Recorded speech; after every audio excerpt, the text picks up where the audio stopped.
کهانی په شروعات کې موږ ته د جو په نوم یوه هلک وښیي چې دی په خپل وړوکي کشتۍ کې کیني او د سمندر منځ ته ورشي.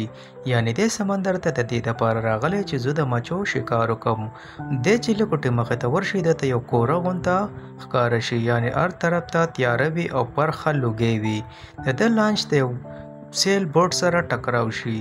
دی چې وګوري دته په دې کوره کې دا لانچ نه ښکارېږي چې دا لاسه دی، خو چې رده پې نظر شي چې دا خو یو سیل بوټ دی، یعنې یو ډېر غټ لانچ دی او دا ولاړ وي. دی دې لانچ ته ولاړ شي او اواز ولګوي، خو څوک د ده اواز نه اوري. دی ورسره خپل دا وړوکی غونده کشتۍ وتړي او د سیل بوټ ته بره راوخیږي. د سیل بوټ کې دننه کتابونه او ډېر شی سامانونه وي، یعنې دا خو داسې محسوس کېږي چې دا د یو انسان دی.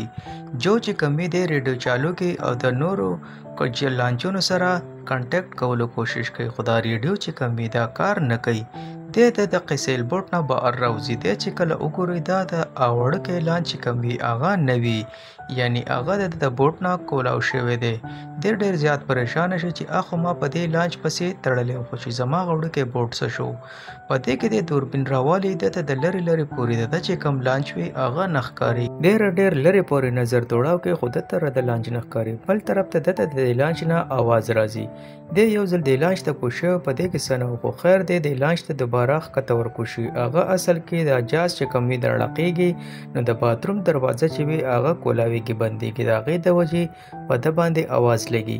بیا دی لاړ شي انجن روم ته، یعنې دی انجن ټرای کوي چې زه دا انجن کولاو کړم او ردې په ذریعه زه ردې ځای نه وځم. دې رجې انجن چابي تاو کې خو دا انجن اسټارټ نشي. بل طرف ته د لانچ چې کوم کمپاس وي هغه هم کار نه کوي. دی ډېر زیات پریشانه شي. دی ځان ته یو نقشه جوړه کړي چې د نقشې په ذریعه به زه د سیل بوټ په ذریعه وځم. دی د دې جاز چې کوم پلې وي هغه بره کړي چې د دې هوا په ذریعه به زه سمندر غاړې ته لاړ شم. خو دا هوا په دې سمندر کې داسې چلیږي چې رده دا لانچ چې کوم وي دا چارو طرف ته ګماویږي، یعنې دا یو طرف ته زور نه کوي. دی د مجبورۍ نه راشي په دې انجن باندې ټرایان وکړي چې زه طریقې سره دا انجن اسټارټ کوم. بل طرف ته په دې سمندر کې د لرې لرې پورې دته سخت کاري هم نه. دی ډېر سخت پریشانه شي او بیا راشي د ریډیو خواته کیني، د خلکو سره کانټیکټ کولو کوشش کوي او ده ته کانټیکټ بالکل نه کېږي. دی په دې سیل بوټ ودرېږي او میچازې کوي او دته یو ټوکر ولګي، دی ښکته غورځېږي خو دی ښه دا وکړي دا انګل ونسي. د دې د وجې دی بچي کچرې دی د سمندر ته غورځېدلی نو دی به مړ شي، ولې چې بل طرف ته د لانچ چې کوم وي دا د هوا په ذریعه روان وي او دی په ډېر مشکله ځان پر راوخیږي.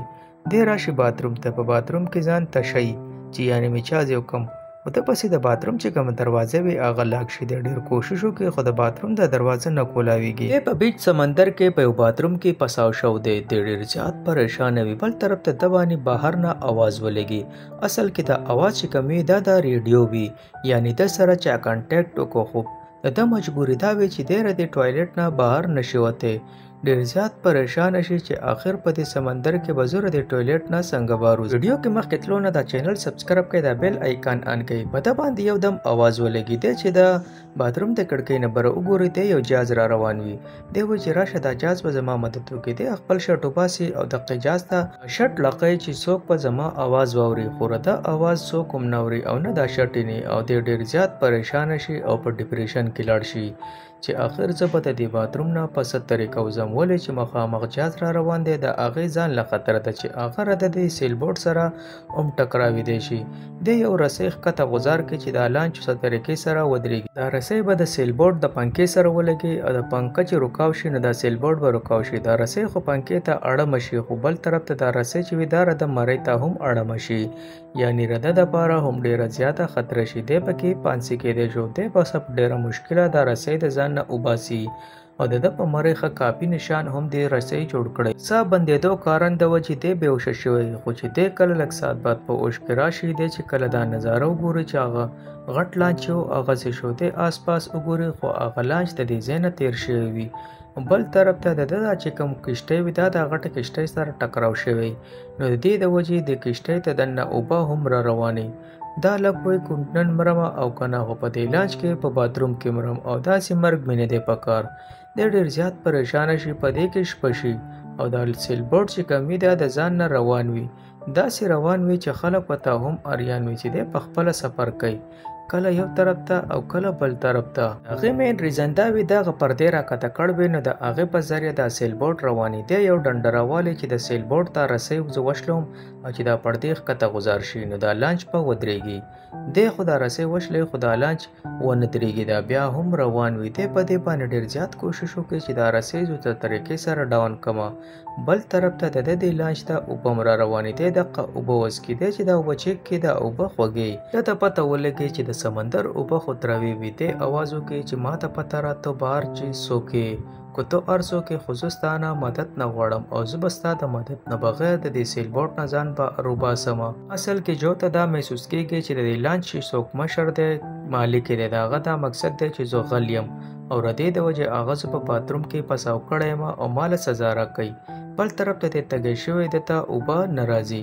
دی چې وګوري په هغه فواره کې کمې اوبه راځي هغه تروې وي یعنې ده ته داسې پته ولګي چې دا سیل بوټ چې دی دی لاندې نه سوری شوی دی او دی لانچ ته اوس تروې اوبه را روانې دي. دی د کړکۍ نه بهر وګوري بهر یو توره تیاره را روانه وي. د ده حالات ښه خراب شي چې دا لانچ خو همدغه تیارې طرف ته روان دی.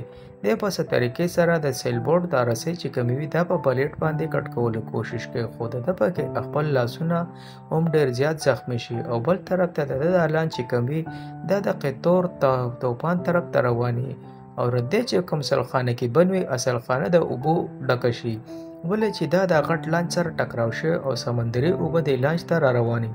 بل طرف ته د ډېر زیات یخ کېږي. دی د دروازه په زوره زوره وهلو کوشش وکړي خو دا دروازه کولاو شي او دی د دې لانچ نه بهر راوځي. دی پلک ساه کې ساه راشي چې شکر دی چې په باتروم کې خو نه مرم. دی ځان له یو وړوکی غونته کشتۍ جوړه کړي چې یعنې زه به د دې په ذریعه د دې سیل بوټ نه وځم ولې چې د سیل بوټ ته خو اوبه را روانې دي او دا به ډېر زیات ډوبه شي. دی ورته ښه کافي ټایم ولاړې خو دا سیل بوټ چې وي دا نه ډوبېږي. دی واپس د سیل بوټ ته راشي او دی بیا چې کوم ځای نه د جاز خراب وي هغه مرمت کړي. دې نه بعد د یو موټر په ذریعه دی د دې لانچ نه اوبه وباسي یعنې کمې اوبه چې د سمندر نه دی ته راغلي او دی دا پالونه دوباره نه صحیح کوي او په ریډیو باندې خبرې کوشش کوي چې زما چا سره کانټیکټ وشي. ته پته را چې څه طریقې سره ما له هم په دې لانچ کې کنارې ته تله پکار دي که نه زه خو به د ولږې نه مړ شم. مخامخ ده ته یو غټ لانچ ښکاره شي. دی وایي چې راشه د دغې لانچ نه مدد واله ده خپل یو سیل بوټ وړوکی جوړ کړی دی په هغې باندې سور شي او دغې لانچ طرف ته رواني. دی په هغه لانچ نه مدد غواړي خو هغه دنه لري او بل طرف ته د دا سیل بوټ په خپله اسټارټ شي او په ده پسې را روان شي. دی اوس ځان د خپل سیل بوټ نه بچ کړي. دی د خپل د رافټ نه ټوپ کړي. دا سیل بوټ د ده دا رافټ چې وي دا دوه ټوکړې کړي. دی ډېر سخت ویرېږي چې دا لا څنګه لانچ دی ولې دا خو څخه ډېر خطرناک لانچ دی چې دی خو په خپله اسټارټېږي یعنې د ده د خپل لانچ نه یره پیدا شي چې دی لانچ ته خو تله چې دی دا خو ځان له مرګ ته اواز کولی او دا لانچ ته د طرف ته چورلی را چورلی او د شپې راشي را ده خوا ته ودرېږي یعنې چې یو ځل دی واپس د لانچ ته را وخیږي خو دی د یارې د لانچ ته نه ورخیږي. دی اوس د لانچ نه د یره پیدا شوه. بل طرف ته د په اوبو کې محسوس شي چې راته ښکاري په دې اوبو کې زه ډېر خطرناک مهي دي خو د ده قسمت ښه وي چې دا ډولفین وي او ډولفین چې کوم وي دا انسانانو ته هېڅ هم نه وایي.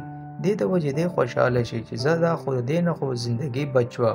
بل طرف ته دی سوچ کوي چې د رافټ ته وروخیږم او که نه خو یخ ډېر زیات وي دی د مجبورۍ نه د رافټ ته د ختو دوباره کوشش وکړي او دا رافټ هم د ځان ته راخیږي.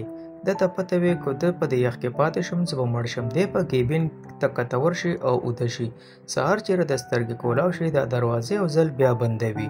دی ډېر کوشش وکړي خو د دروازه بندوي. دی د باتروم طرف ته چې ورشي هغې کې یو وړه غونته کړکۍ وي. دی دا کړکۍ کولاو کړي او چې دی پکې سر وردننه کړي نو ده ته پکې یو ځای میلاو شي دننه یعنې دا یو خوفیه غونته کیبین وي. ده ته پکې یو چاقو هم میلاو شي او د خوراک څه سامان ورته هم میلاو شي.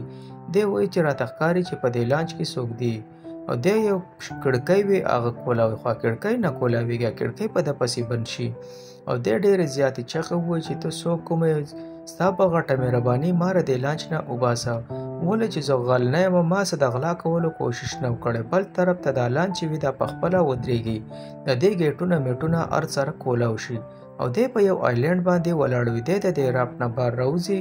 دی چې لږ مخه ته ورشي د آیلینډ چې کوم وي دا ټول سنسان پروت وي یعنې په دې کې یو انسان هم نه وي او هر سره ویران وي. بل طرف ته دا سیل بوټ چې کوم وي دا ځان نه پخپله ته دغه ځای نه روان شي یعنې دا جون یې په دغه سیټ ټپرېښه او سیل بوټ ته دننه لاړو. یعنی دا یو جادویي سیل بوټ دی او دا د سترګو مخامخ غیب شي. د دې نه بعد د دغه وړوکی کشتۍ وښیي چې کومه کشتۍ چې د په سیل بوټ پسې تړل وه او دا په یو آیلینډ باندې ولاړی دی. چې کله دا نظاره وګوري د ډېر زیات آریان شي او د دې نه بعد په دې آیلینډ باندې خلک وښیي. یعنی دا جون چې کوم دی په یو ټیم لوب کې پساو شو دی. دی به په مخه دقسې د سمندر ته ځي او په دې سیل بوټ کې او واپس به راځي دغې آیلینډ ته. د هغې مین ریزن دا وی چې دا سیل بوټ چې وي دی خلک وجني، خو جون د سره ښه کړی. د دې سیل بوټ انجن یې مرمت کړی او په لاندې نه چې کله دا پټاو شوی بل جهاز چې و نو ده په هغې مرمت وکړو. د دې د وجې دا سیل بوټ دته څه ونه وایي.